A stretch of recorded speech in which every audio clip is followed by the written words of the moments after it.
నమస్తే, నేను మీ ఈశ్వర్. ఈ6 న్యూస్కి స్వాగతం. వార్తల్లోని ముఖ్య అంశాలు. పహల్గావ్ ఆపరేషన్ సింధూర్ ఘటనల తర్వాత భారత ప్రభుత్వం ఉగ్రవాదుల కదలికపై ఫుల్ ఫోకస్ పెట్టింది. ఈ నేపథ్యంలో ఇటీవల కాశ్మీర్లో 6 ఉగ్రవాదులు ఎన్కౌంటర్ అయ్యారు.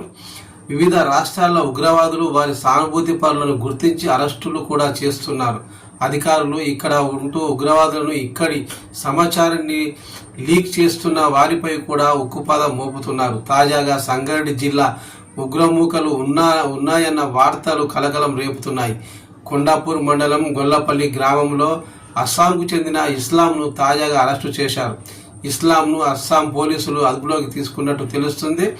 ఇస్లాం గొల్లపల్లిలో కొద్ది రోజులుగా మేస్త్రిగా పనిచేస్తున్నారు. అతను అస్సాంలోని ఓ మొబైల్ షాపులో గుర్తింపు కార్డులు లేకుండా సిమ్ కార్డులు అమ్మినట్లు పోలీసులు గుర్తించినట్లు సమాచారం.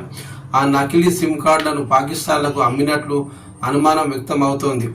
తద్వారా ఇండియా సెక్యూరిటీ సమాచారాన్ని పాక్ వాట్సాప్ గ్రూపుల్లో పోస్ట్ చేసినట్లు గుర్తించారు.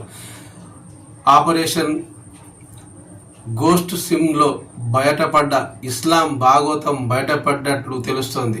ఆపరేషన్ గోస్ట్ సిమ్లో ఇప్పటి వరకు దేశవ్యాప్తంగా 7 అరెస్టు అయ్యారు.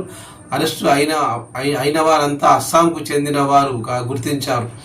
ఇండియా ఫోన్ నెంబర్లతో పాకిస్తాన్లో వాట్సాప్ అకౌంట్లు క్రియేట్ చేసినట్లు తెలుస్తోంది.